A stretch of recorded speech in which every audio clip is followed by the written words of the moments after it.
Howdy. Hello. Today I'm joined by Jessica, who's a fellow ex Jehovah's Witness, who wanted to tell us about her experiences within the religion. Jessica will be remaining anonymous due to reasons, which I think will be obvious during the chat we have. So, thank you for joining me, Jessica. Thank you for having me. So, normally I ask my guests, how did you become a Jehovah's Witness? It was through my first husband. I didn't grow up in the religion. I did grow up with a religious abusive mother, but she was never a Jehovah's Witness. So I did already have kind of that Mm. religious abuse background, and on top of that, she was narcissistic too, and just lots of abuse in that way. And then, as a side note, I also had some multiple other traumas that I lived through prior to my learning about the Jehovah's Witness religion. So by the time I got with my ex-husband, my first ex-husband, I had already had a number of traumas, and I found myself just searching for something solid and, family oriented and stable, to kind of cling into somewhere I could belong, Mm-hmm. have that sense of belonging and being accepted for, as, as a person who I am. And I never really felt that in my family. Mm. So, yeah, so there's some tough stuff in my background even before any of that came along. But when he and I were dating, we started dating, and his parents weren't happy because I was from the world, and he wasn't baptized, but we were dating, and that was that. And then and then we got married, How and how old were you then? we got married when I was 19, Okay. and we met when I was 18. So it wasn't all that long. But yeah, we got married, and we both weren't baptized when we got married. And then oh, I want to say it was maybe a year. We had my daughter, because we had a daughter. Mhm. Um, I was 21 when we had her, and he got baptized. Oh, it was maybe a few months after she was born that Right. he got baptized. Yeah. she's she's 12 now. I love her to pieces. She's my baby.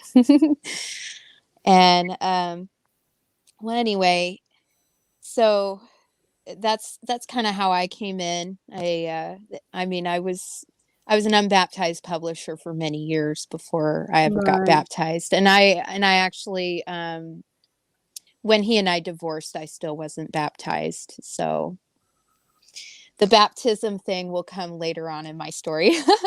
Okay. Yeah. So you must have got some hassle then for being married, having a daughter, and not being baptized, because they Um, generally don't like that. yeah, they don't. I I mean, they were still friendly towards me in a way. They just kind of accepted that I was there. There Mm. was there was some people that were genuine. I mean, there's some good eggs out there that, I'm still friends with. And they accepted me just fine and treated me like normal. But, it's few and far between. There was a lot that were very avoidant, and Mhm. um and judgy, of course. So yeah, and a bit of that, and we kind of ended up just kind of sticking to ourselves a bit. Mm. And I think that played in with his abuse in isolating me too. So Mhm. That's a yeah. big thing with domestic relationships. Oh my Isolate god. you from your friends and family. Yes, yeah. I mean, he liked my dad. I mean, he still does. And so we got along just fine with my dad. Yeah, there's just I don't know, my whole family's kind of broken up. So was your dad a witness? No, No, it okay. literally was just me. Nobody in my family. I did not grow up around witnesses, nothing else. It was literally just me. I've never heard of anybody in my family, distant or close, nobody being a witness. So what drew you to it? How did you become interested? So like I said, I was trying to find kind of a sense of family because my family's so broken up, and trying to find a sense of belonging and acceptance. And so I was trying to find that, and I thought maybe, I'd have that with witnesses because they did seem, real loving and accepting at first because, hey, new recruit. But Yeah. Love yeah, and bombing, as they the call it. love bombing. Yep, Mm-hmm. exactly. And so I fell into that, and I was also pretty sheltered because of my mother, so I was pretty naive Right, in a yeah. lot of ways, so it was easy for me to fall into that. But she was so furious that I was involved with him because she did not like Jehovah's Witnesses. She hated them, even though she was religiously psychotic herself. Mm. But she hated it so badly that she skipped out on my wedding. And yeah, her and my stepdad and my little sister, they all went to Disneyland instead. So yeah, Nice, okay. planned it that way. Wow. Yeah, so that was a big hoopla there. Yeah, and so it just kind of like further cemented it for me that, maybe I'm making the right choice. Mm-hmm. But yeah, and I'm kind of rebellious in that way. Yeah. Yeah. And both of my exes, they did not they didn't like that they couldn't control me well enough. I mean, they both could for a while at first, but after a while I get rebellious, and I don't know. Mm-hmm. And fight against Same. that. Same. I don't like being told what to do. Yeah, yeah. Same. And Yeah. yeah, so it's not too surprising, that those marriages didn't last, but Mm-hmm. they did get pretty violent, both of them in their own ways. And um yeah. So how long were you together with your first husband? Let's see. We got together, we started dating in 2006. We got married in September of 2007. And then I left him in 2010. My daughter was about a year old when I left him, and the divorce was, it was awful. It was dragged out for a long Right. time, and custody issue. It was bad, and his mother. Oh my God, his mother. Very narcissistic and very controlling. She was definitely the matriarch of their family. And she wanted control. She only had boys. And so when I had a daughter, she seemed to behave as if, it was her opportunity to have a daughter with my daughter. Mm. hmm And there was one time we were at the meeting, and my daughter was just a baby. I was holding her in my arms, and we were at the meeting in the back room. And, it was the very first meeting that we took her to. She's very small, newborn. And his mother comes up and asks to hold her like 5 minutes after the meeting started.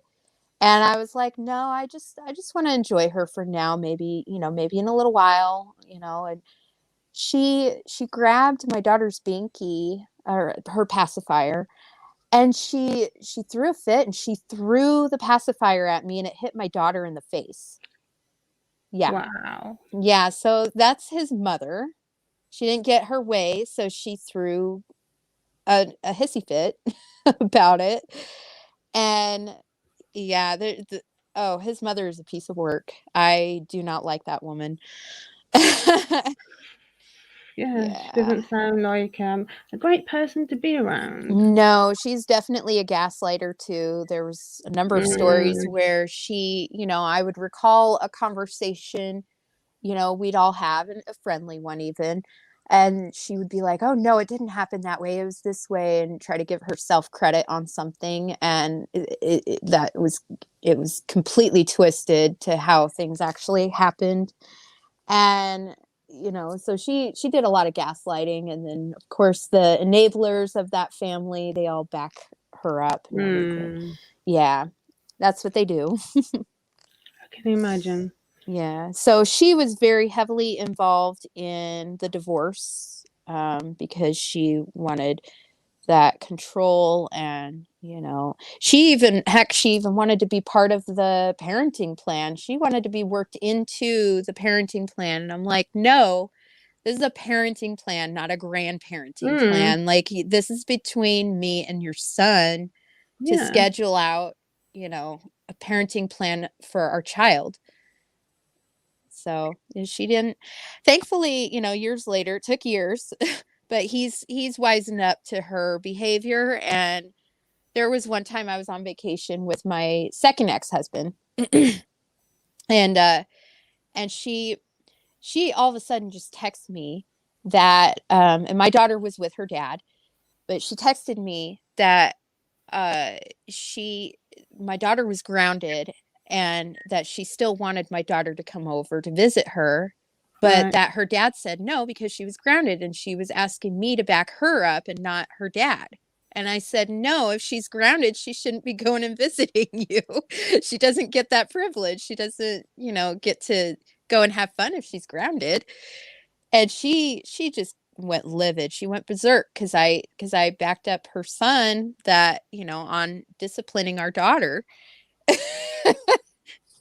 So yeah, that just kind of gives a little background on that with the mother-in-law. It was a nightmare with her. She was bad. And he played into it for a long time, but he's remarried now, and his second wife seems to helped him to realize his mother's crap. I was But thinking, do you think he got some of his controlling ways from the way she brought oh him up? yes, he did. He would control uh the way that I did my makeup, clothes that I wore. He Hmm. just even stupid things like, oh, you can't wear a peace sign. But, here it is. I see other witnesses wearing things with peace signs. So it was Mm, almost like it was, yes, there was the witness control, but there was also extra on top of that, just, right. abusive relationship control on top of the cult control. Because, so it was real smothering and, um, stifling to live with. Mm. I've been there. Like, when I left the religion, I moved straight in with an unbaptized publisher, Yeah. and he was like trying to tell me what to wear. I dyed my hair bright red, and he wanted me to dye it back brown because people were looking at me in the street, Mm. and he didn't want me to wear short dresses or short skirts. And literally one time he wanted me to put a coat on because I had this mesh top on with just a bra underneath, but it was summer and we were Hmm. going to a rock pub and I said I don't want to put a coat on. And because I said that, he dragged me across the living room by my hair, Oh my literally God. threw me into the bedroom and says, put a coat on. Wow. And I was just like, wow. Wow. That's crazy. Yeah, my ex, when things hit the fan, it was pretty bad. There was one time we were arguing, and and I was sitting at the table. I was on the laptop, and he was in the kitchen nearby, and we were arguing, and he told me to shut up. I don't shut up. I don't shut up. And So he comes over and he puts his hand up to my throat and holds it there. He doesn't, he holds it like an inch away, from my neck, but very clearly indicating his intention. Mm-hmm. And, um, and it was just like, I don't know, it was very sobering in that moment that, it was like, whoa, what is he doing? What's going on right now? Like, is this happening? And, yeah, that got me to shut up. Yeah. So, so there was that. And then there was another time, we were heading to his brother's wedding. It was a good amount of hours away. I'd say a 6 hour drive, maybe, to where his brother lives. And my daughter, she was a baby in the car seat, in the back seat, and that was the other thing is so we had a baby, and the car that we had was a convertible Mustang, and he didn't want to get rid of it. That was our only car, and he didn't want to get rid of it to get a family vehicle. Right. So my daughter was shoved in there, and I was crammed in there. My knees were literally touching the dash. My knees were, because of the car seat, just to fit it in. And he's a big guy, so she couldn't fit behind his seat. And because it was a sports car, there wasn't a third seat belt in the back to fit her in the middle. So she had to go behind one of the seats. So obviously it had to have been mine. I'm a smaller person. And so I'm sitting in the car with my knees touching the dash for a 6-7 hour drive. And, and he's blasting the music, and it's hard rock music. I have nothing against hard rock music. I love it myself.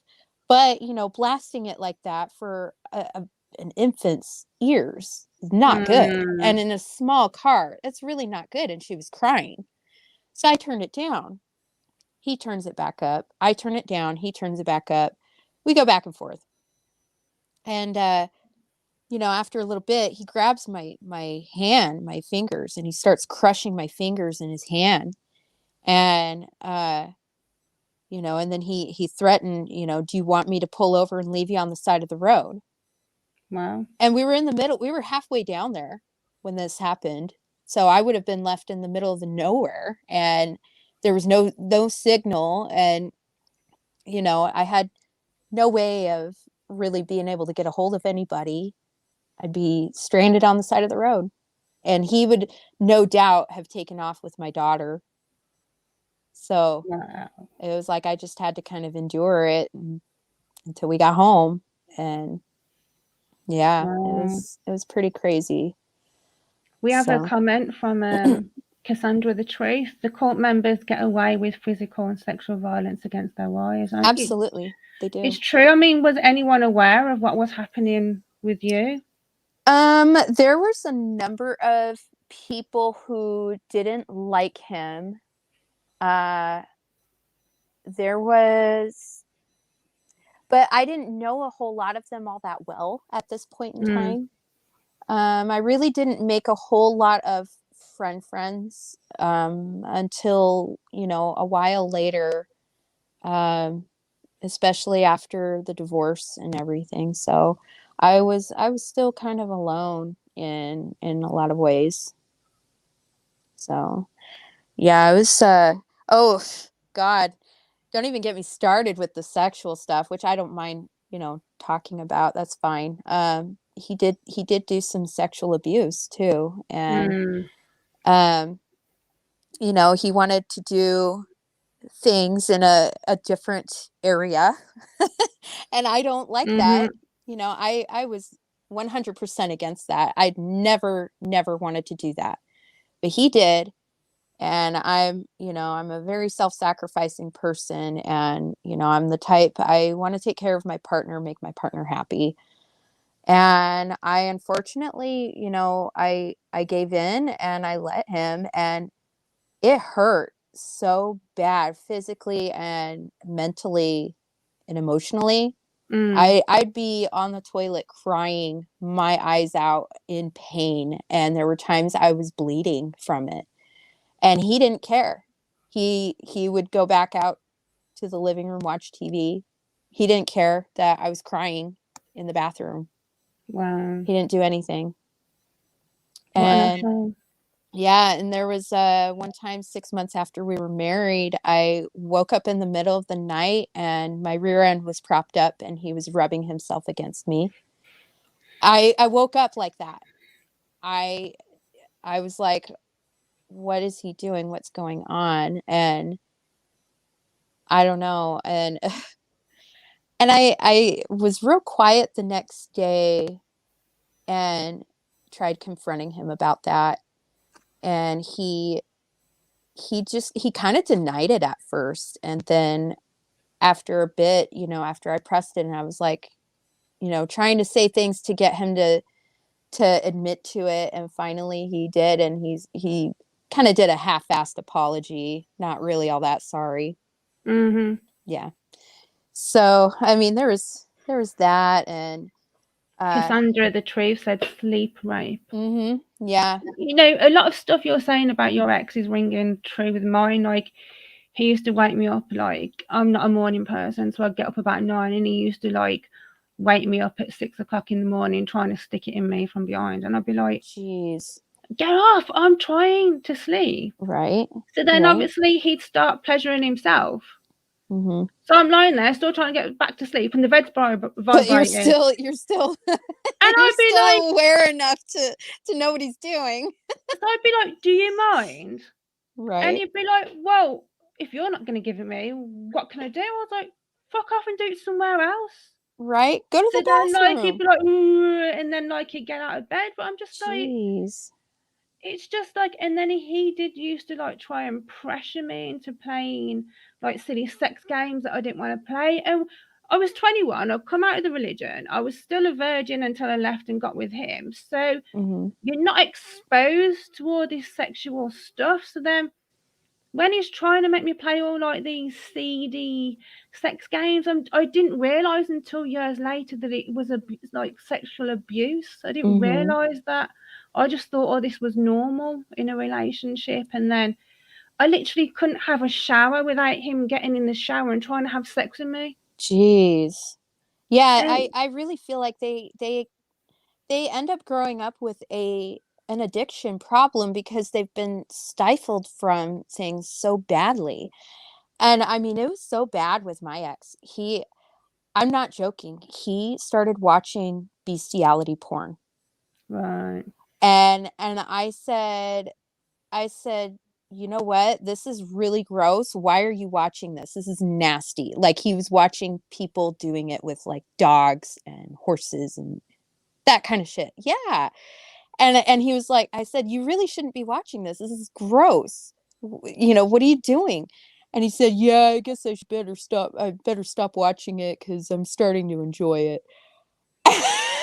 And I was like, are you kidding me? Are you well, kidding me? This fucking nasty.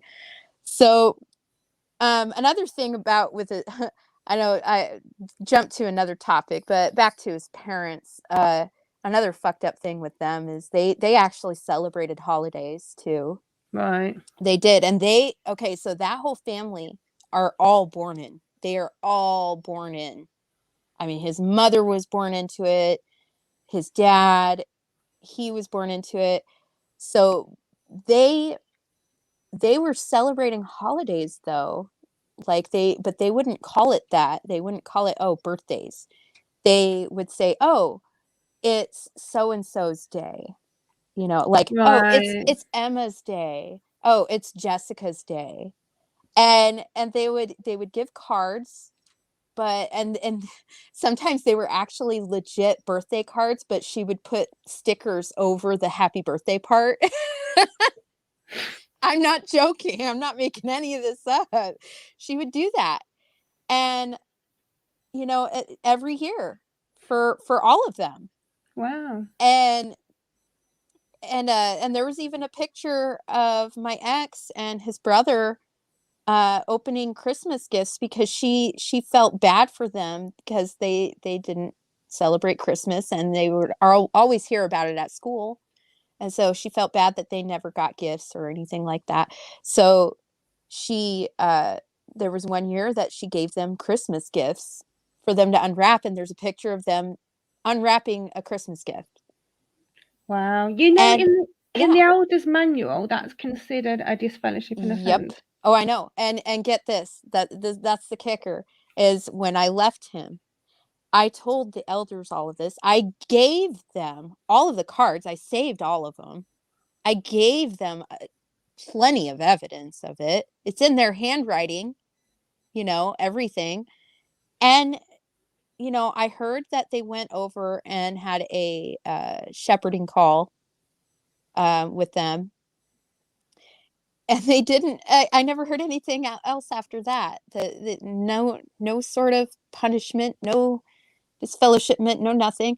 These are people who grew up, I mean, spent decades born in, and they're not getting some sort of punishment for it. They know better, and there's nothing. I don't understand how, because from what you said, it Mhm. wasn't a one-off. They were doing it persistently. So Yes, exactly. And I know, get and away with that? I provided numerous cards that they had given me and her son. I gave them like everything, and they didn't seem to. If anything, they kind of told me, well, you need to just kind of let it go. That's kind of their attitude, that, well, we're not police. You need to kind of learn to let it go and forgive and blah blah blah blah blah. And it's like, this is apostasy, and you're not like gonna police, sure, maybe not police, but you're not gonna enforce your own rules that you teach. This doesn't make any sense. So I thought that was strange that they didn't do anything. And this is just my first marriage. We're a half hour in, and we've only gotten into my first marriage. So, and of course there's a number of other physical abuse that he did that I could go into. There was one time I was leaving him, and he was he was crying on the couch, and I was in a recliner nearby, and I was just like, I was emotionally done with him. And he kind of like tried to touch my foot for some comfort, just to touch me. And I pulled away, and he starts punching himself in the ribs. He's sobbing and crying and punching himself in the ribs. And I'm like, what the fuck? What in the goddamn fuck is going on? And it was, yeah, I mean, I had to get a restraining order against him. And the problem with that, though, was his mother and...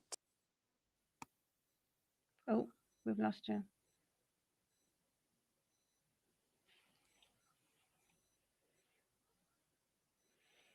We've lost Jessica.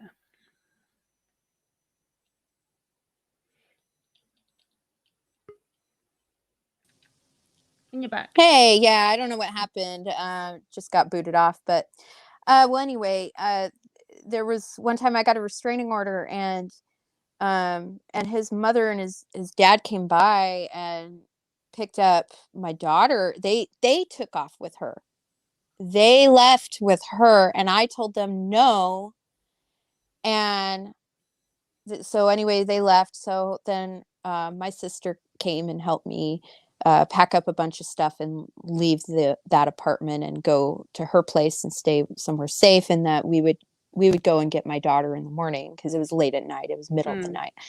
And so the next morning, we went over to his mom's house, and banging on the door. She wasn't answering, nothing. And this was years ago, so there might be some patches where I'm not, I don't have the greatest memory because of my mental issues. But there's just some parts that are a little fuzzy. But at one point, he ended up picking up my daughter somewhere from his mother, and I was trying to contact police and trying to get him to give me our daughter. And he called me and told me where where we could meet up was at his mother's friend's house, but that he wanted me to burn the restraining order in order to get my daughter back. And I was, again, young and naive. I didn't know how some of this stuff could work to my advantage. And and so I burned it, but that doesn't mean that that restraining order was still in the system and everything. So that doesn't mean that that it was completely negated or anything. But I burned it, and he was nearby in the car with her, and I was able to get her back. But it's that kind of manipulating and steamrolling over to get their way. It's scary things like that, and and then so you can't divorce without one person having cheated. Well, I didn't. So I'm not completely innocent. I did cheat on him, but I didn't get with my second ex-husband until after I had left my first ex-husband, but we weren't divorced. So in a way, in according to the eyes of Jehovah's Witnesses, yes, I cheated. But I didn't cheat in the sense of, it was an ongoing thing. Emotionally, it was, but not physically. And so after I had left him, I got with my second ex-husband, and and the divorce and everything. He helped me with a lawyer and getting through all of that, and custody. That took a long time. It was a mess. In ways, in more ways than you'd believe, because those two were related. Okay. Yeah. Yeah, one of those. But that's the thing about the witnesses around here in my areas. There's a lot of them that are related to each other. So it was bound to happen anyway, in that regard. If you want to stay within the witness religion, somebody's related to somebody around here. So, but it's still, it was still a thing. But anyway, so he and I got together, my second ex, and we lived together for about a year before we got married, after divorcing and stuff. And after my divorce was finally, which took quite a while, a couple of months after that is when my second ex and I got married. We eloped to Mexico. He was disfellowship because he was with me. So he was disfellowship for that because we were living together and everything. Yeah. But we eloped to Mexico and had our wedding there, and it was just him and I, nobody else. He had 2 kids from a previous marriage, and I had my daughter. And so it was a blended family. We didn't have any kids together ever. Thank you. Oh my God. Thank goodness. Because man, he's in some ways he was worse than my first ex. And in other ways, my first ex was worse. So it was kind of a, yeah, it was kind of a trade thing there. But did he stay disfellowshipped, or did he ever go back? My first ex? The second. Oh, yeah, he did get reinstated a little while after. I want to say it was maybe a year. Let's see, we got married in 2012. I think he got reinstated sometime in 2013, I want to say. So it was about a year after we got married that he got reinstated. So you wasn't baptized when you married him, was you? I was not, no. I got baptized in August of 2013. So the same year he got reinstated, I got baptized. My second, okay. yeah. So that's where that came in.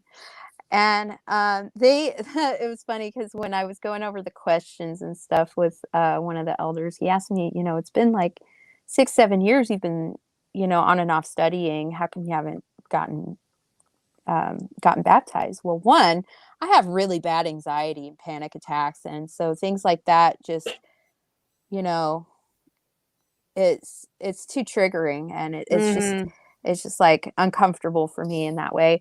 But and at the time I didn't realize, it's also because of all of the religious abuse that I've been through, my whole life. So that came into play too. And at the time I didn't realize that, but and I don't know, I just kind of like bullshitted my way through that answer to him. But How old were you at this point? Well, let's see, in 2013, let's see, 2009, I was 21, about 25, 26, something like that. Yeah. So yeah, lots had happened in my life up until that point, and even since then. But yeah, so I got baptized, and and I still wasn't even all that much more accepted. It was like I was just another person. They still treated about the same. I think people just didn't really seem to gravitate towards me as much. I did keep quiet a lot too. And so I didn't go out in service very much. I hated service. I never liked it. Again, my anxiety, and I just felt uncomfortable talking to anybody about the Bible. Yeah, And same. yeah, because I always felt like I didn't want to feel like people thought I was Bible thumping them. That's not how I was wanting to come across, and it just felt generally uncomfortable for Yeah. me doing See, service and things. you know as well that people in the congregation probably secretly judged you for the fact that it took you so long to get baptized. If you didn't go out like knocking doors enough, Mm-hmm. if you didn't answer up enough at the meetings, whether you had anxiety or not to them, it's like you're not spiritual enough. Right, So right. that they were probably thinking, yeah, let's stay away from these tonight. Yeah, Yeah. absolutely. And I like almost never commented. I think I did like 3 comments in my whole time I hated of it. being involved with witnesses. I hated it. I did not like it. I like it just got my anxiety going bad, and I it was just man, there's so much in that religion that just triggers me on Yeah. so many different levels. And my stepdad was an elder, so like he Mhm. used to physically, say to me, "You need to answer up." On the way home, if I didn't answer up at the Sunday watch time meeting, why didn't you answer up? To the point where, when we used to have like the smaller book studies, Mhm. if he was running the book study, he'd get someone to read the paragraph, or he'd say, "Can you read the next paragraph, Emma?" And I'd be like, "What? I didn't even volunteer." Or he'd ask the question and go, "So what do you think, Emma?" And directly ask me the Oh my questions. god, I hate that. That's And I'd be like, putting you on the how? spot. Yeah. But he Yeah. knew I wouldn't put my hand up, so that's the only way he would get me to answer, and I hated it. Jeez. That's so pressuring, and it's just not okay to do something like that to Yeah. somebody, in my opinion. I hated it when teachers did that in school.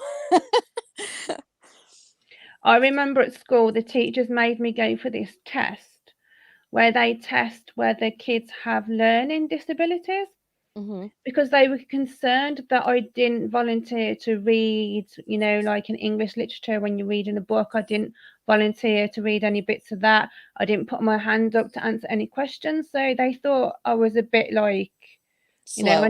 yeah. Mm. So they sent me for this test and it come back fine.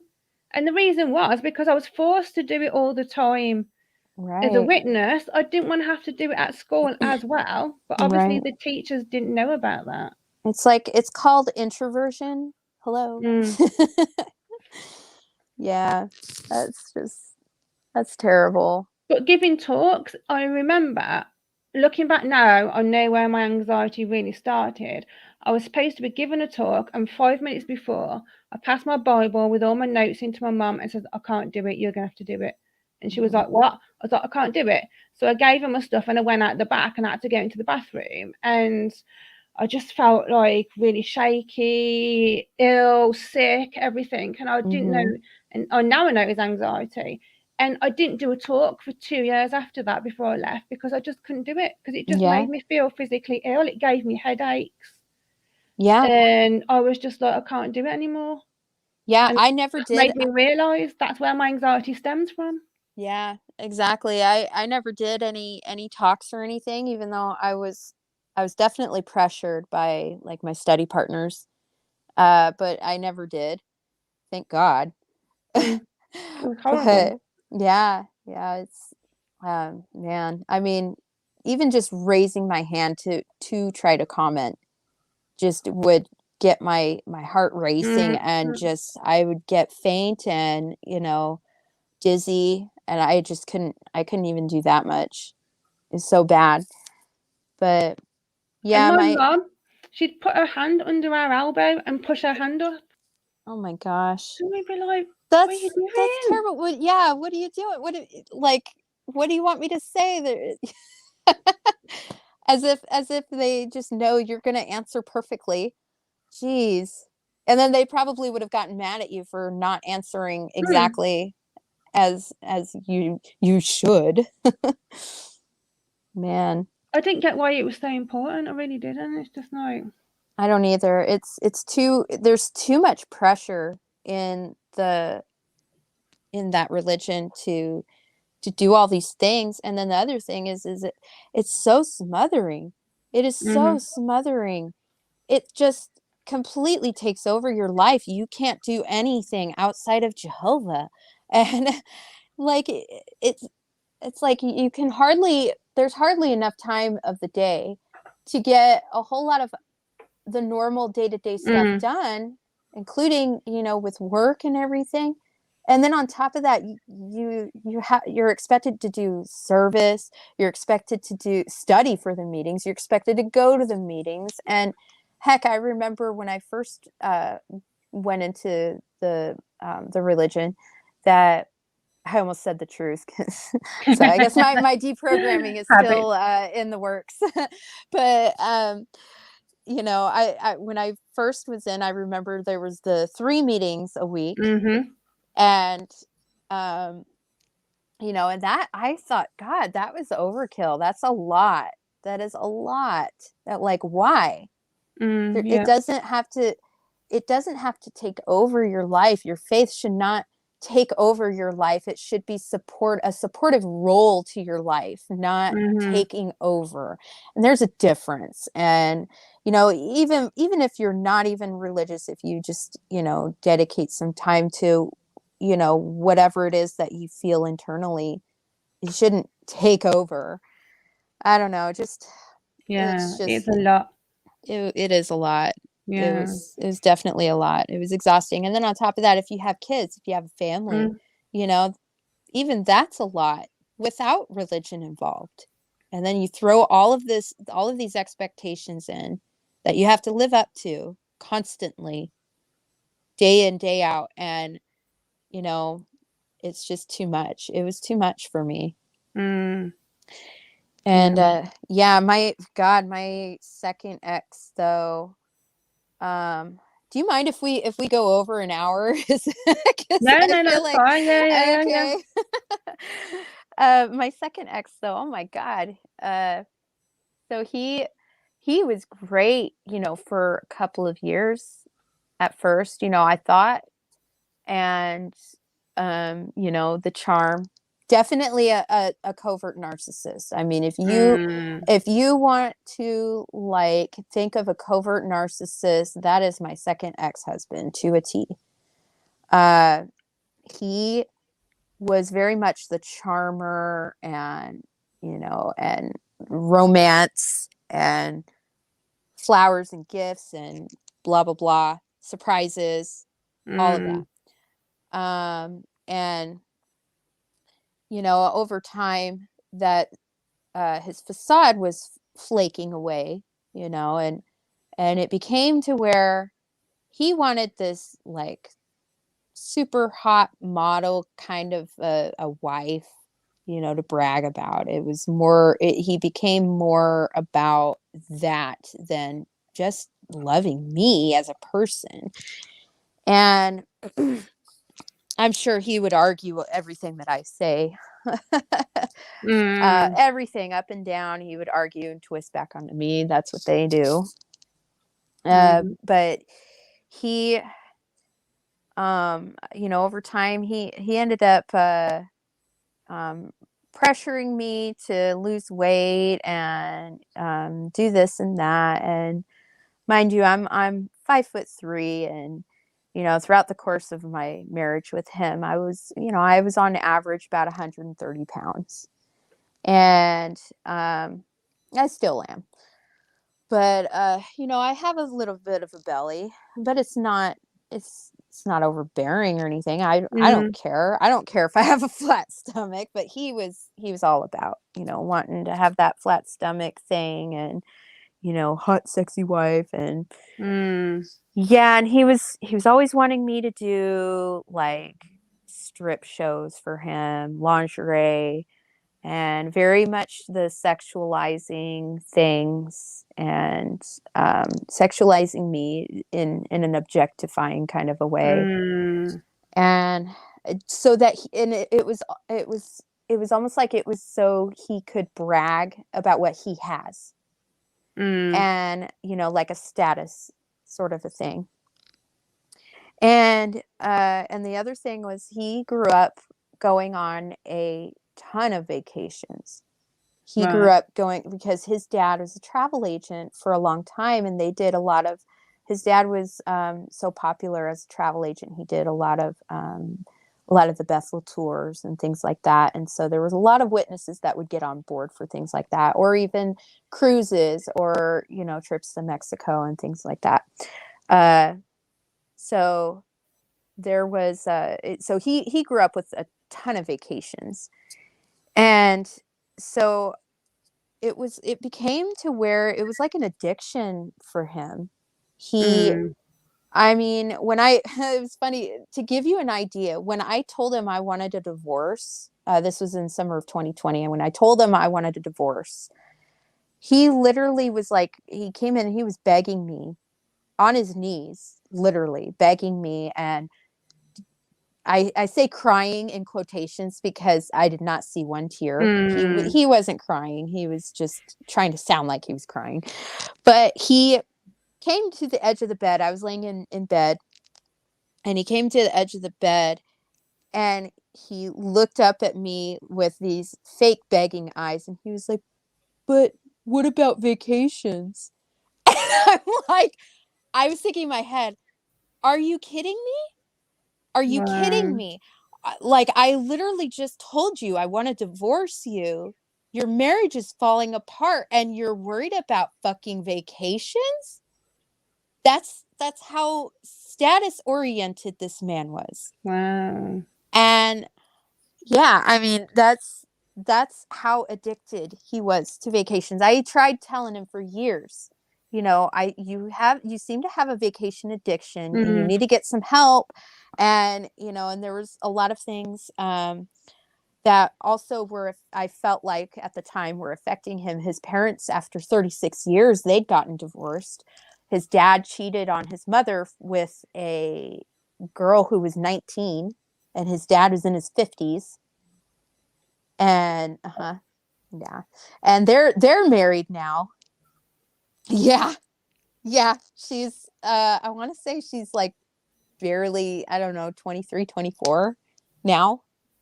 Yeah. Wow. So that I always tried giving him the benefit of the doubt with his a lot of his abusive behavior, because after that point, that was in 2014.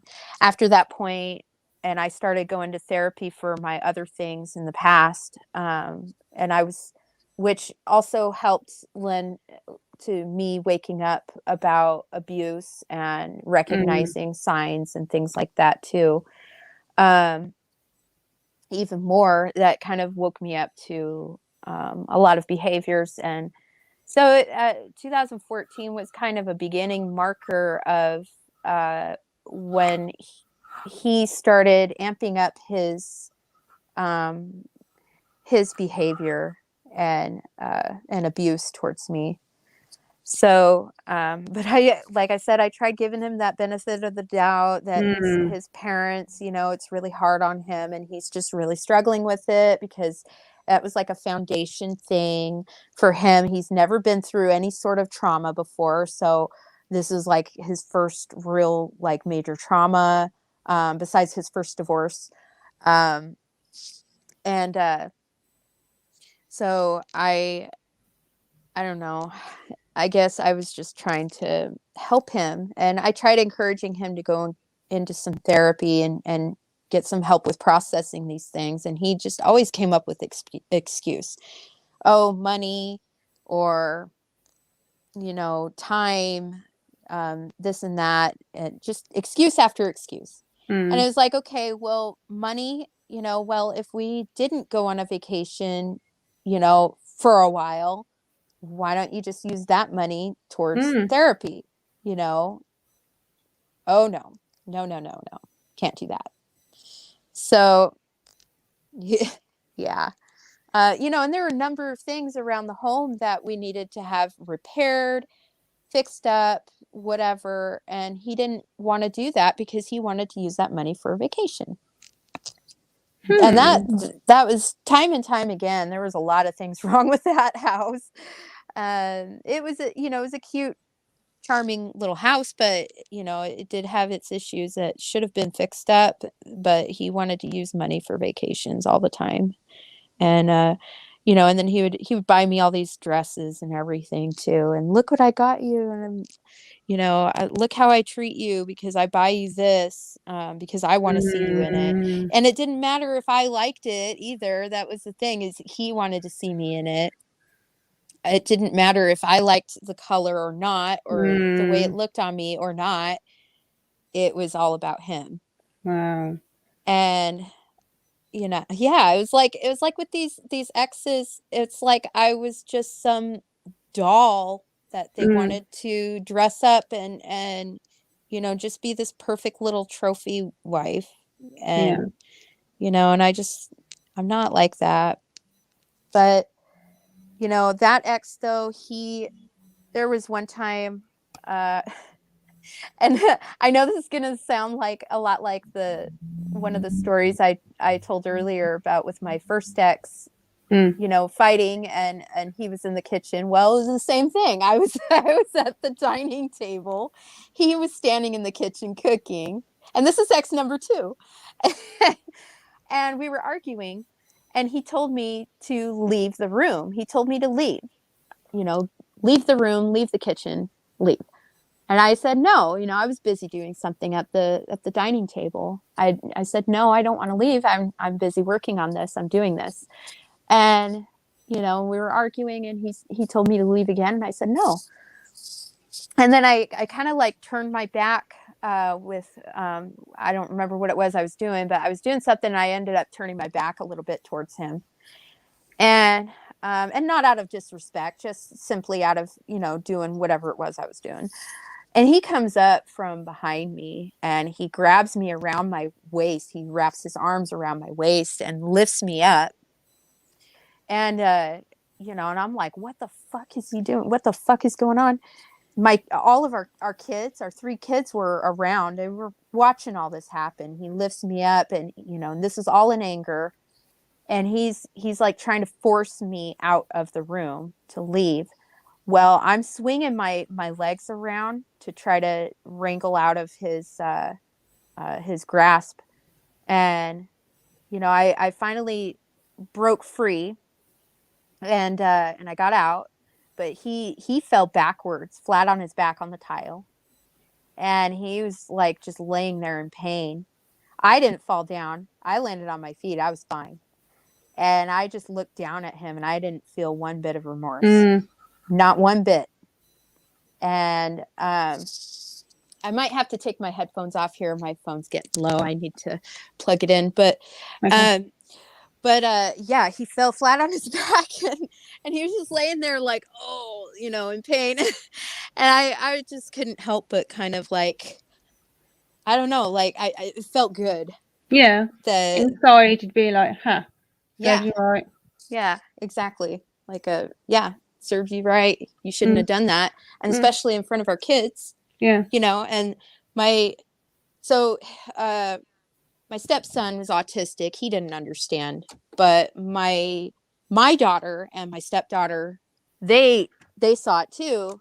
They understood, and they were crying because they were freaking out, like, what, you know, what is going on? What is he doing to her? Sort of a thing. And so they to this day remember it too. Wow. They do. To this day, they remember that. That must have been 2015 or 16 that happened.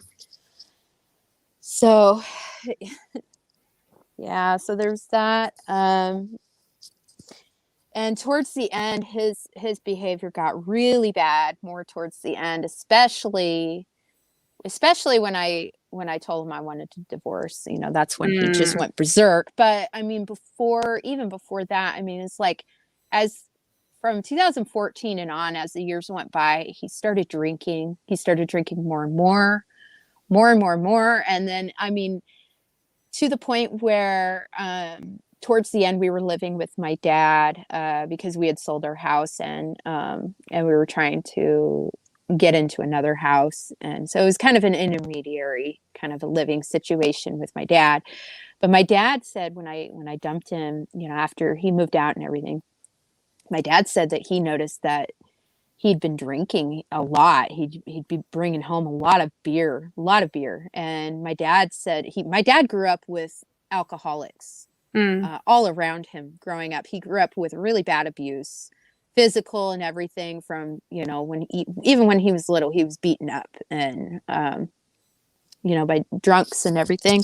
So he can recognize a potential drunk in the making like that, an alcoholic. And he said you know, he could tell that he was drinking an awful lot, and it just wasn't looking good. And so I was like, yeah, well, you know, I'm done with this one. But yeah, and so when we were living with him, though, there was one time I went over to help a friend. She was an older friend. I used to help take care of her husband before he passed away. And so I still kind of helped looked after her because she's got some health issues. And with COVID going on, she was terrified to go out anywhere, grocery shop or anything. So I would help her out, run errands for her. And, you know, and I still do what I can to be there for her, however I can. But so I'd go over and I'd clip her flowers and things like that. Well, I brought home a bunch of flowers this one time, and this was in 2020. And I brought home some flowers that I had clipped from her garden.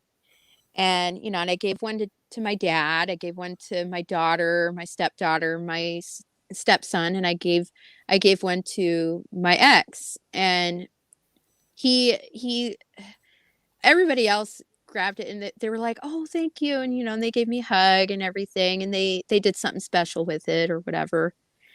My ex, though, he just kind of like, I handed it to him. He looked at it and he was like, oh, thank you. And then he goes over and throws it in the trash immediately. Right after I gave, not even 30 seconds after I gave it to him. Yeah. Okay, I'm going to take my headphones out. All right, can you hear me? Yeah. Okay. All right. Yeah. So he did that. And, you know, and that broke my heart. And I told a number of guy friends, I was like, you know, by this point I was starting to establish a number of friends outside of the witness religion because of my jobs and everything. I was making a lot of friends.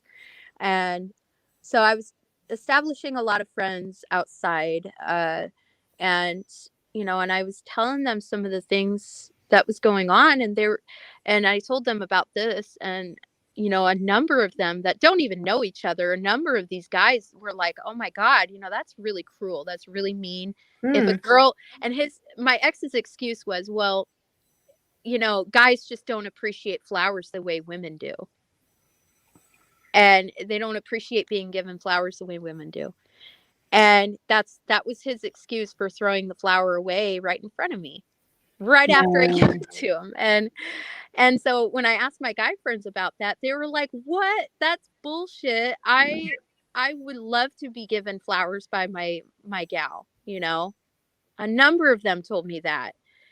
And it just like, wow, this is there's something, just I don't know, it just started getting me thinking, about things. And it was around that time, like even my body was starting to react to, even if he just touched me on the shoulder, it's like my skin started crawling. It's like my soul was crawling inside. And I was feeling this way with the meetings too. It was like just everything just felt gross to me. Gross. From my soul to my body, my mind, my emotions, everything just felt so gross about this religion and this marriage and this person that I'm stuck with. And I can't live like this anymore. I'm suffering in so many ways. And and so I just was like, I had to be done. So what really put the nail in the coffin for me telling my ex that I wanted to divorce was, he came home from work, and we were still living with my dad. And my dad's been fighting cancer too, by the way, prostate cancer. So I was also kind of trying to help take care of him too, at this time. And the dishes hadn't been done. But my ex had gotten home at like 12:30. He worked very early mornings, and he got home, and the dishes weren't done. And oh my God, well, he flipped out and started like berating me for not having them done. And he started calling me a lazy piece of shit. And he and then he started getting on me about my weight, um in that that same rant and rage.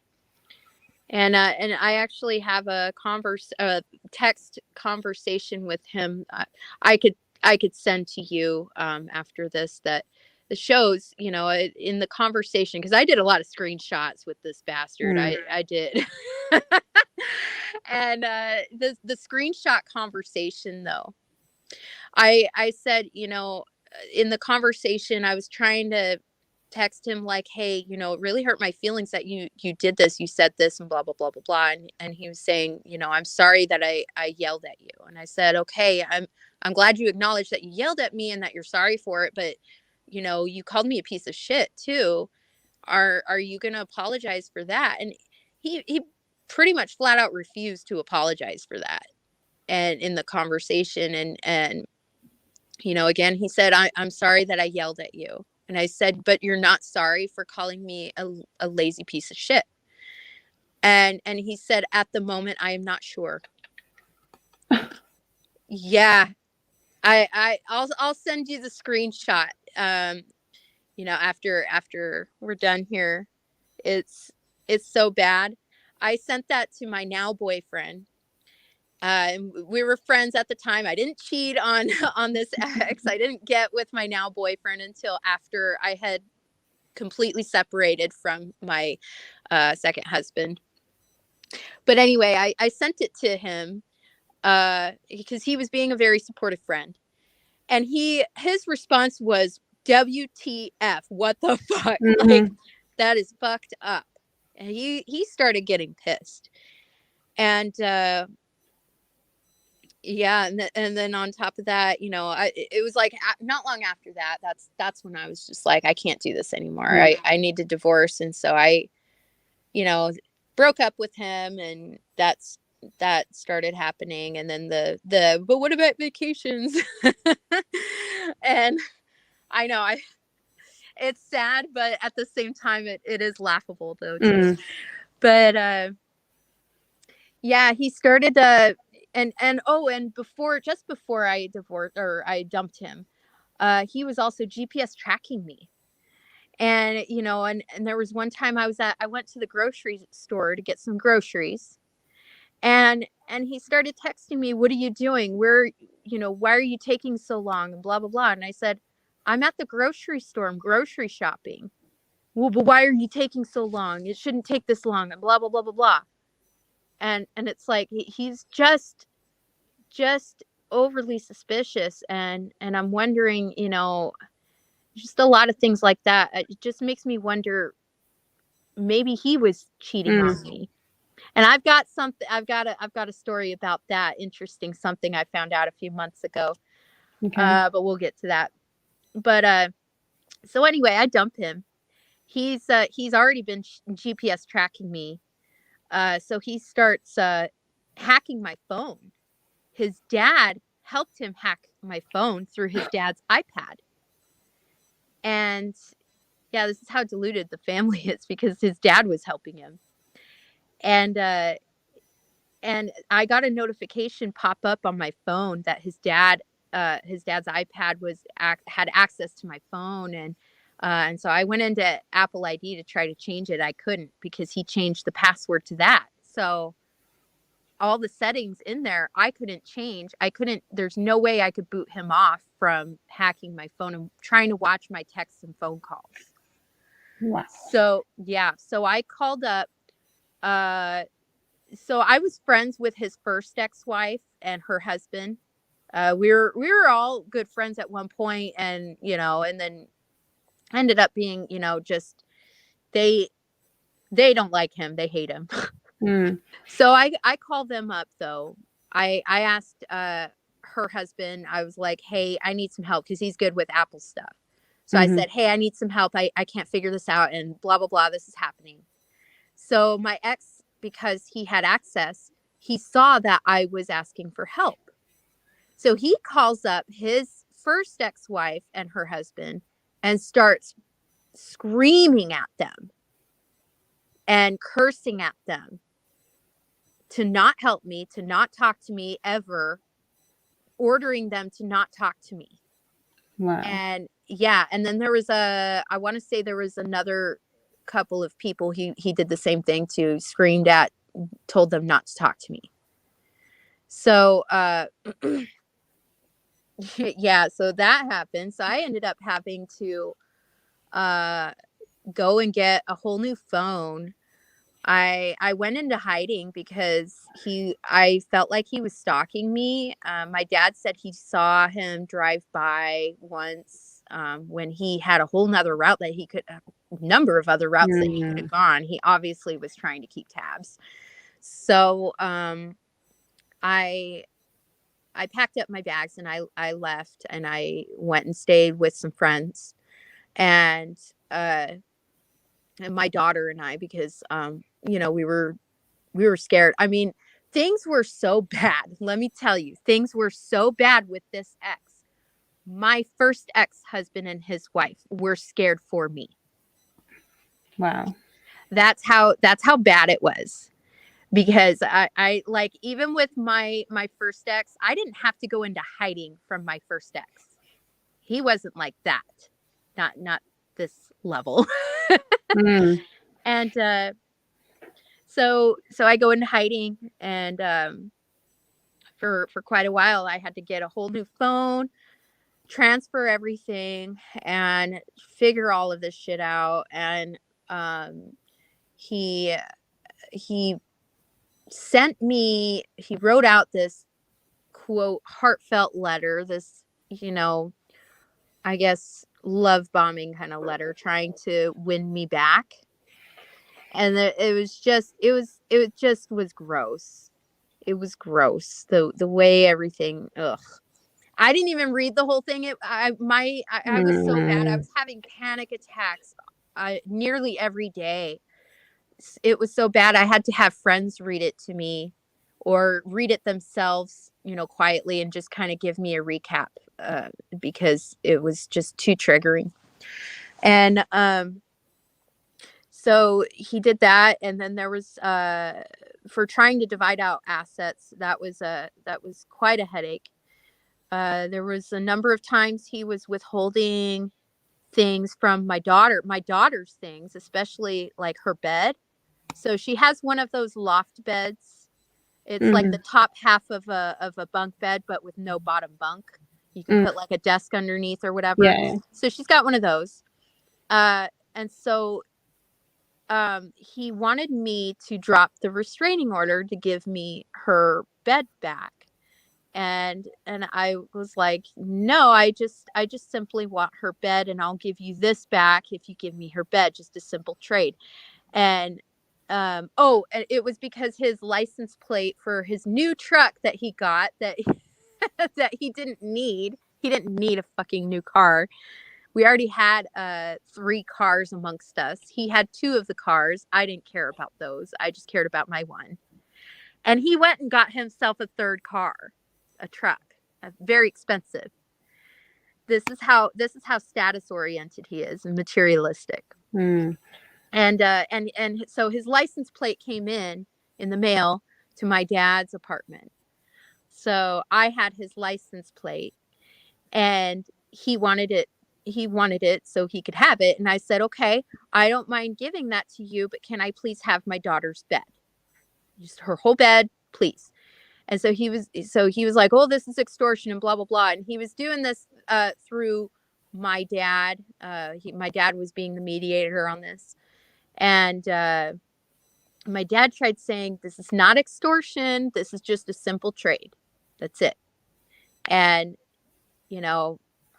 he just went off on a tangent, hooping and hollering about it, the whole thing. And I don't know. He didn't want to go with that sort of a deal. But eventually we worked it out. We did some trading of things through my first ex, since they were related. And so we tried to use that as kind of a neutral thing, and especially trying to leave my dad out of it as much as possible because of his cancer. And so I ended up telling my dad, look, block his number, because he wouldn't leave my dad alone. He wasn't leaving him alone. So my dad ended up having to block his number just to get him to leave him alone. So anyway, finally comes to it, and I get my daughter's bed back. I go to put it together, and there's like 3 extremely important pieces for safety that are missing. What is wrong with this guy? Yeah.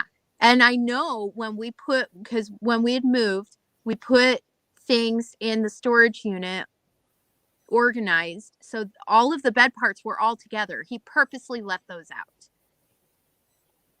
So I ended up, it took a while, but I had the mattress part at least. So she ended up having to sleep on the floor on the mattress. At least she had a mattress for a little bit.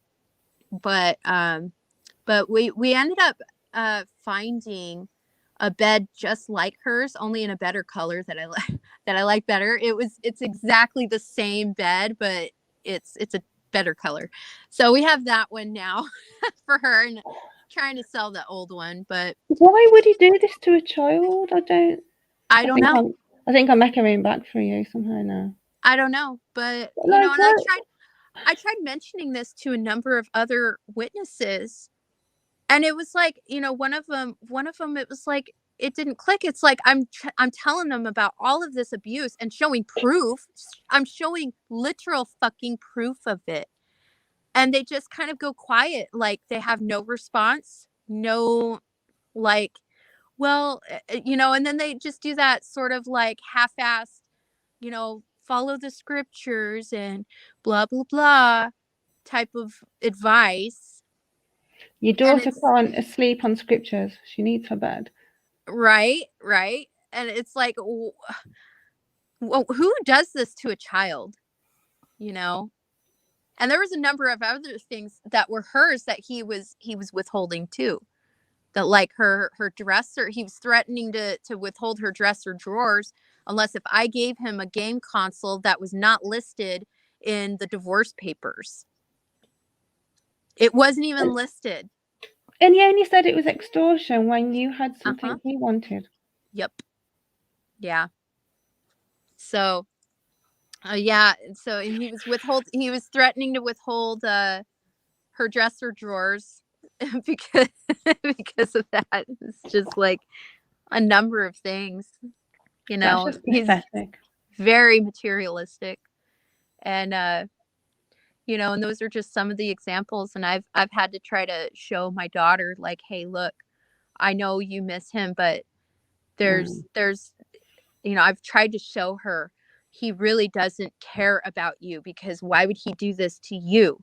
To you. This is your stuff, and he's doing this to you. Exactly. And if he loved you, he would just give you your Mm-hmm. stuff back. And he wasn't. And so I've taken a lot of time and effort to try to educate her with things that I wasn't educated with when I was her age. And I tried to wake her up to emotional abuse, and red flags to look out for, and Yeah. heck, even green flags to look out for in good people. Things that you want to see in good people, in relationships you want to have, and whether it's friendships or romantic. But yeah, I've definitely taken on a lot of an educating awareness type of parenting style for her. I wish I had Mm. had.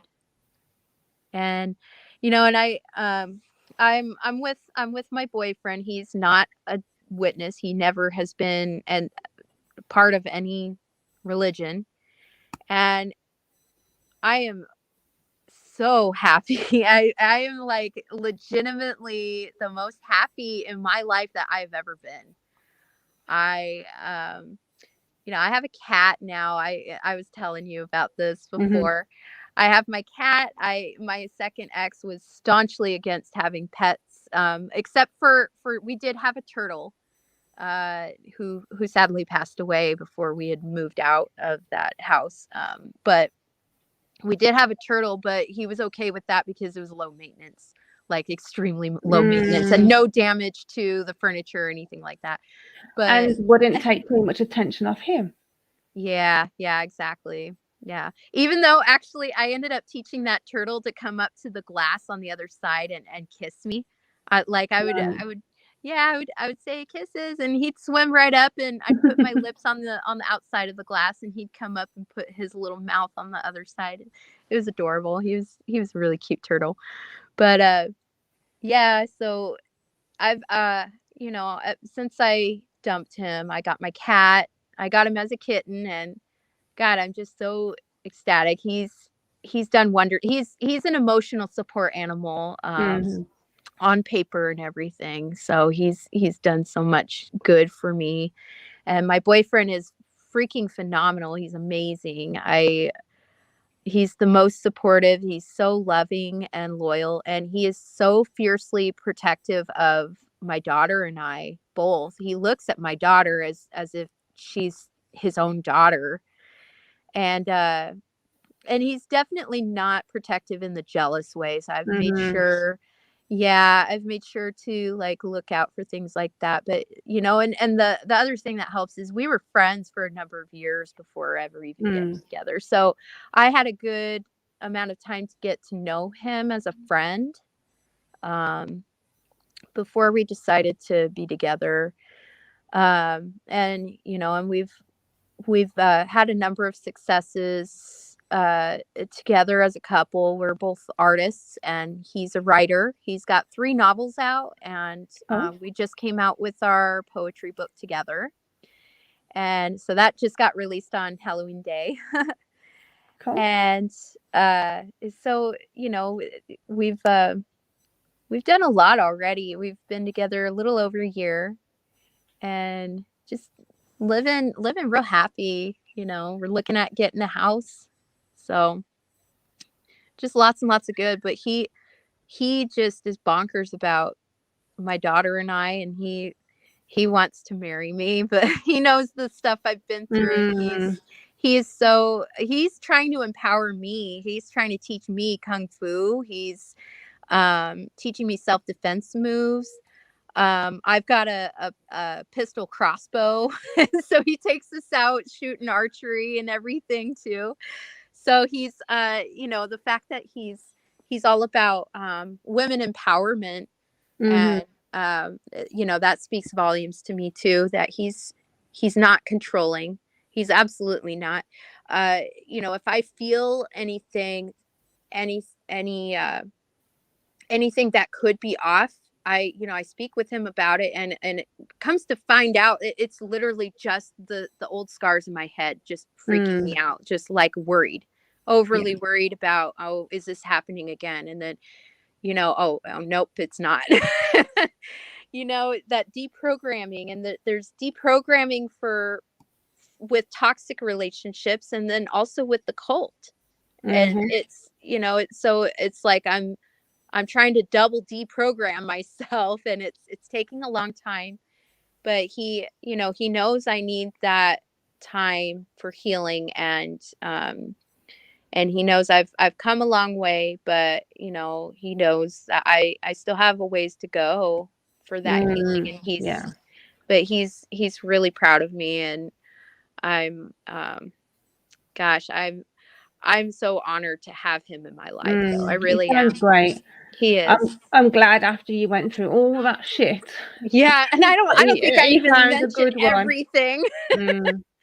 Yeah.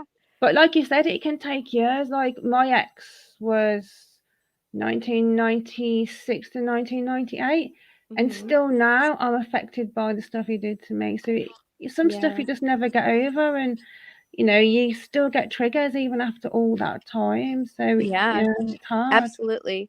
Yeah, and some of the childhood traumas that I have are really really deep scary stuff, and Mm, this was long before the cult stuff, but you know, and I don't mind mentioning, I've tried to be more talkative about it and open about it, because it does, there needs to be awareness for some of this stuff too. But mm-hmm. I was kidnapped when I was 7 by a stranger. So, Wow. yeah, so I there was. mean, if you want to do another live and go more into that, Yeah, I'm willing to absolutely. do that. Yeah. Yeah, I'm down for that. And you know, and I was also sexually assaulted by a 37-year-old when I was 14. And my Wow. mom didn't allow me to go to high school, so there was 4 years of my life that I was spent basically just in my room.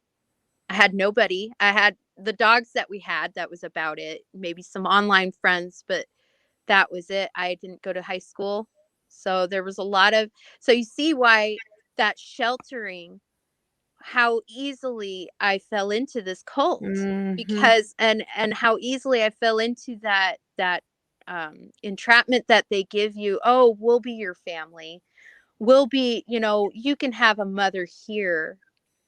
And, you know, needless to Yeah. say, I have nothing to do with my mother.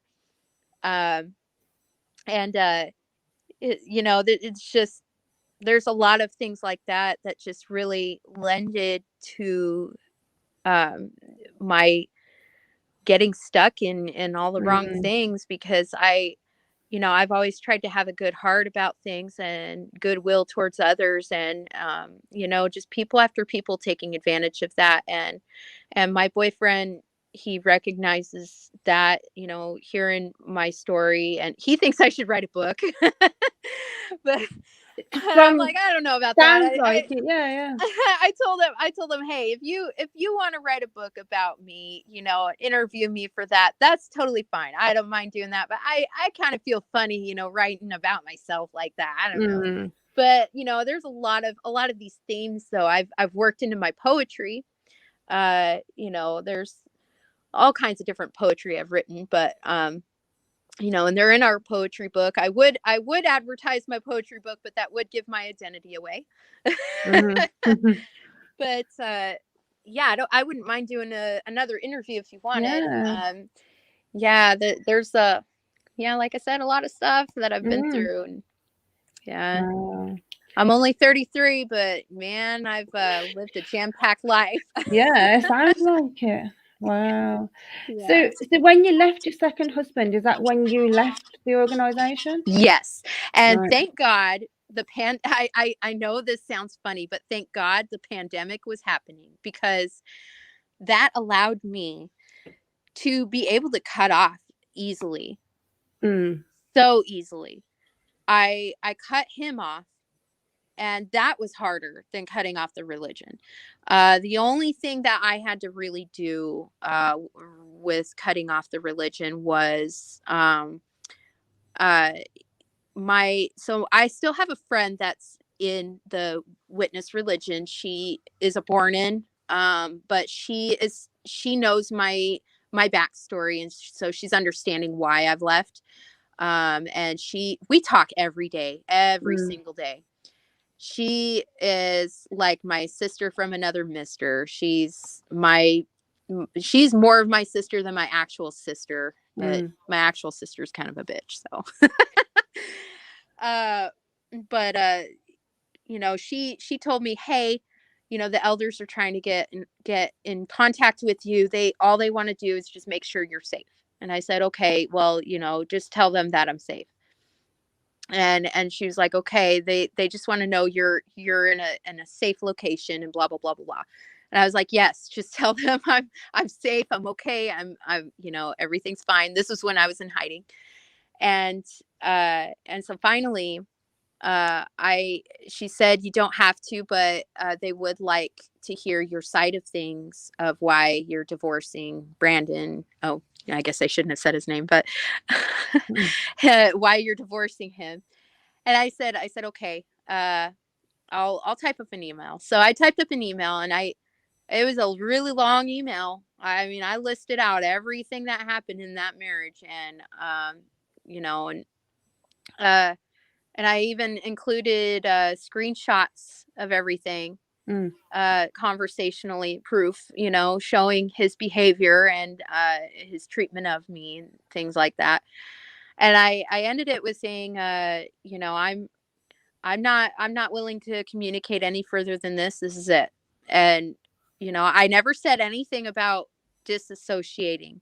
I Mm-hmm. never said anything about that. I just said I'm not willing to communicate any further. And then that was it. And I never heard from them ever again. Thank God. And Wow. because that email was really difficult for me to do, but Mm. I did it. And because I still wanted my side at least heard by the elders. And there was one elder that did actually seem to care. And that's another thing, is throughout the years that I was in this religion, it was known I struggle with anxiety and depression, like pretty bad. Uh, and I just felt like people didn't really care. They didn't care. They didn't, I'd miss meeting after meeting, and nobody Mm. nobody would call, check in, text, nothing. Nothing. Well, like you just said, you've told them all that in an email, Mhm. and they didn't even get back to you. No, well, I mean, I did, to be fair, I did say, I don't want any further communication. So they didn't. I think they might have sent me a thank you, like, thank you, we'll review this or something, but Right. nothing, anything major, just something like that. But I in the years that I struggled, with making meetings and things, that I never really got checked in on. I mean, Mm. except for my friend, the one that I talk to every day, she gets it though. She's got her stuff. Uh, she, in some ways, she, in a way, she has it worse, just because, as far as with isolating, she's very introverted, so she isolates a lot. So I'm like one of the only people she really texts and talks to. Mm. But we share things all the time. She doesn't get preachy at me because she knows it's a trigger. So she's very respectful of the boundaries. She's one of the very, very few witnesses that are actually decent people. I mean, there are others that I've met that are decent people, but as far as being aware of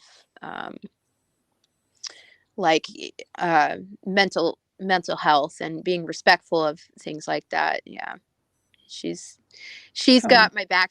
I've even told her, hey, she doesn't know about my boyfriend, because I don't want to put her in a position of having to choose our friendship, or you know, and I've told her straight up, like, hey, you know, there's things I would like to talk about, but I don't want to put you in that position. And she's made it clear that she would never give up our friendship. The only time she would possibly give up our friendship is if I were to give her an ultimatum of me or Jehovah, and she would choose Jehovah. And I told her I would never do that. I would never do that. She, you know, I respect that if she wants to believe in Jehovah's Witness religion, she absolutely can. And I'm not going to judge her for that.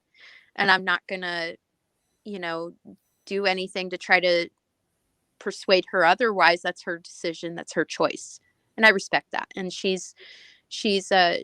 was like, that's all I ask, you know? And so I'm still trying to work up the courage to tell her about my boyfriend, because he is a good guy and I would like her to meet him, but I don't know if she would want to meet him because she's so introverted.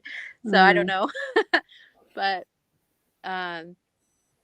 yeah, it's a interesting friendship we have, but you know, we have each other's backs for sure. And, you know, and I appreciate the hell out of her in so many ways. Cool. Yeah. Well, it's been an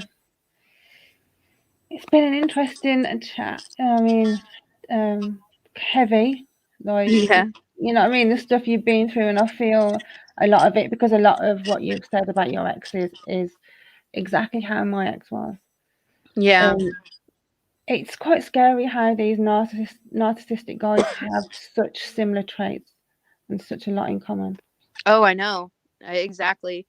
And, you know, one thing about my first ex, my daughter's dad, is, he and I we're on good terms now. We're, you know, we're good. We're decent friends, for our daughter's sake. And, you know, sometimes we'll text each other funny stuff. No big deal. So things are good now with him. But I think some of that might be also that he might be focusing some of that toxic behavior on his current wife. But, you know, I'm not in their marriage. I don't know. Maybe he has changed a bit. And I mean, he did seem like he's done some growing up. I think a lot of it was just his mother's influence. So I feel like he has kind of a chance. But I mean, that's between him and his wife. She was even more sheltered than I was in a lot of ways. His current wife. She I mean, she didn't get her license till just a couple of years ago. She's in her 30s and she didn't get her driver's license. And I mean, just little things like that, and just behaviorally and all that. So she's a much more easier person in control, I think. Or more likely to be. My ex went back into the religion and ended up getting baptized, married. Funnily enough, he went back for a girl, got married, and got 2 kids. So I don't know how he treats her, whether he's changed or. So it does make you wonder. Likely hasn't changed. Usually abusers do not change. Oh, and that's another thing about my second ex is I heard he moved to Florida. And so just with him and his son. And my stepdaughter lives 100% with her mother because she does not want to live with her dad, which is telling. But he moved to Florida. He's got a like 6-bedroom mansion. It's just him and his son. And he's got a 6-bedroom, like, gigantic house for just him and his son, and with a pool and everything. What does he need that big of a house for? For his pride. That's that's that status, that materialistic status he has always strived for. And living beyond his means. We were in debt for, serious debt for quite a while, until we sold our house. And then um well, I guess he's racking it up again. So Wow. yeah, yeah, I yeah. wonder if he's been on that many vacations as well, like, or if he's still Mm, doing that. I guess so. Oh, and that was another thing, is he found out where I currently live too. Right. I never told him where I currently live, and all of a sudden I get a package in the mail from him. Uh-huh. Yeah. So my boyfriend and I are like, I hope we can find a house soon, because that would be nice, so Yeah. he wouldn't know where I Mm-mm. live. Like, he needs to leave me the fuck alone. Yeah. And this That's one was of that's one of my biggest worries, that my ex will, he knows what town I live in, but doesn't know where. That's one of my yeah. worries, that I have nightmares about. He finds out where I live and comes and moves in and won't leave. Yeah, yeah, it's terrifying. It really Mm. is. Sometimes at night I hear noise outside, and I get wondering. There was one time outside our apartment, there was a maintenance guy, like one of the landscapers, working on the yard, but the way he walked up, and the way he wore his hat and everything, and his face, just his facial structure and everything looked a lot like my ex. I literally thought it was my ex, and I was freaking out. I started panicking, and I started texting my boyfriend, and I was like, "Oh my God," and then I look and I saw the guy come around again, and I was like, "Oh my God, it's not him. Thank God." But, that's the type of stuff that Mm. psychologically, messes with you when they do this type of bullshit abuse on you. It Yeah. it's crazy. My ex told me that if I left him, he'd hunt me down and kill me. And he used to carry a hunting knife inside his jacket everywhere he went. So when I did leave him, I believed he would. So yeah, Yeah. that gave me major anxiety. Yeah, yeah, absolutely. It is scary. It's very Mm. scary. Yeah, that package though that he sent recently. So he sent some papers of mine. They were my papers that, but I already had copies of them. I didn't need them. But he sent a copy of it anyway. But he sent also a belt of mine that I didn't even miss. I didn't even realize I didn't have it, but like returning an asset sort of a thing, going through stuff. And then included with all of that though was a receipt that was for purchases in Florida, and the on the receipt was a list of gardening tools, like a shovel, a trowel, and oh shit, what was some of the other stuff? I've got it over here. I only kept it in case if I need it for evidence for court. Yeah, gloves, a steel trowel, a cultivator. I don't know what this other item is. It says like eliminating, and then WG, and then a shovel. So all these gardening tools from a Walmart in Orlando, Florida. And the thing is he put his dad's address, which is local, as the return address. So his Florida address isn't on the return. So it's okay for him to know where I live, but I Mm. can't know where he lives, even though I actually do, because his address showed up on one of my tax or no, not it was a credit report. That's what it was. His address showed up on my credit report, so I know where he lives, and I've seen I have looked. I know I'm bad, but I just got curious what his house looks like, so I did Google Earth and I looked it Oh up, and yeah, it's I would. gigantic. His house is huge, and it's So just him and his son. you should send him a letter saying thank you for my parcel. Oh my God, that's perfect. I should. It was a couple months ago he sent that, but it definitely got my nerves up, and worried, that he might come Mm. around and you know. Do you reckon that was why he did it? Because if he's that narcissistic, it wouldn't surprise me that sending those tedious items was just to make the point, I know where you Oh, live. absolutely. Yeah, absolutely. And then the receipt with the gardening tools, that's a bit suspicious, you know. That's almost like hint hint, you know, I could bury you, or Yeah, you that's what I know, was like. Yeah. that's vaguely threatening. It's definitely a veiled threat, you know. Mm. Yeah. So that's the type of bullshit that he's been doing, and he hasn't done anything since then, thank goodness. But Mm. you know, I hope not. Yeah, I hope he doesn't. Oh, Mm. and one thing was when we were hashing out assets and everything, uh we were you know, I was like, no, I you know, I think I should have this, and then, you know, and I was being reasonable. And uh it's the fact that he didn't get everything that he wanted. And you know, he's telling me, well, you need to just let go of me. You need you need to move on and let go of me. And I'm like, bitch, I'm trying. Like, Wow. right? I know. And here I am. I'm the one who dumped you, asshole. I'm the one who filed for divorce, asshole. And you have the gall to say that I need to let go of you, and you're the one who's hacking my phone, GPS tracking me, probably having somebody follow me around for you. That tells me that you need to let me go. Mm. How delusional. That's So, insane. yeah, yeah. So it's nuts. But Wow. my life is so much better, though. I've got a I'm really good glad. job. Yeah, I've got a really good job now, and it's perfect because I only need to work part time. And so outside of that, I work on my art and poetry, and trying to sell prints of my artwork and such, and my boyfriend's artwork too.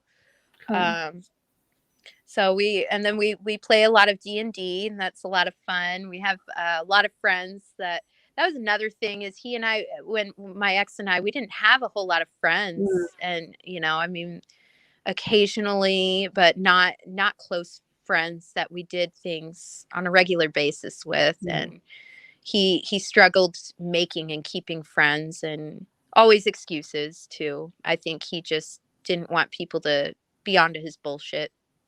And a lot of Mm-hmm. people, I heard from my friend, the one I talk to every day, she said there's a lot of people that didn't like him, that never liked him.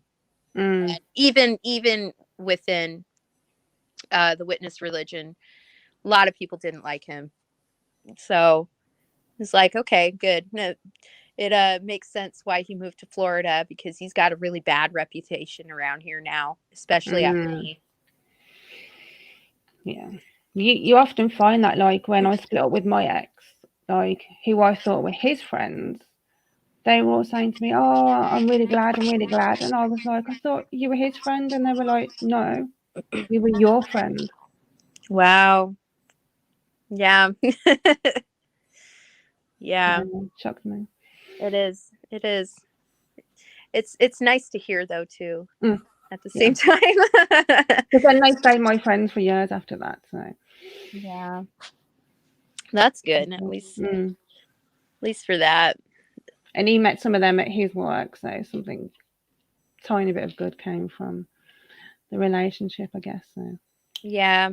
It's always good to look on the bright side of mm, things. And just, God, it was like ever since I cut him off in the religion, my life has just flourished and grown so much. And my daughter and I, we're laughing like every day. mm, My boyfriend and I, we joke all the time, laugh every day. I mean, even our bad days are like how my good days were when I was with my ex.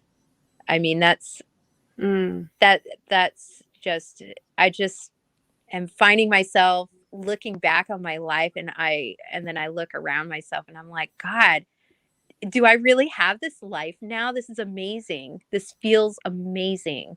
you know. And yet they tell you how bad your life's going to be if you leave Jehovah. Oh my God, I know. I know. And then I'm just like, no, it's the other way around. Yep. It's nice to not have my thoughts controlled, Mm-hmm.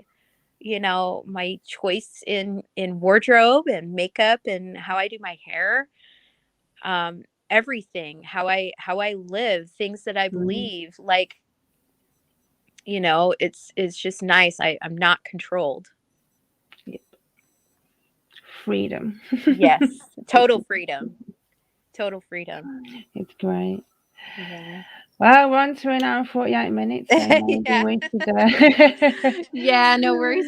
leave it But there. we could do another interview some other Mm, time with regarding my childhood experiences too.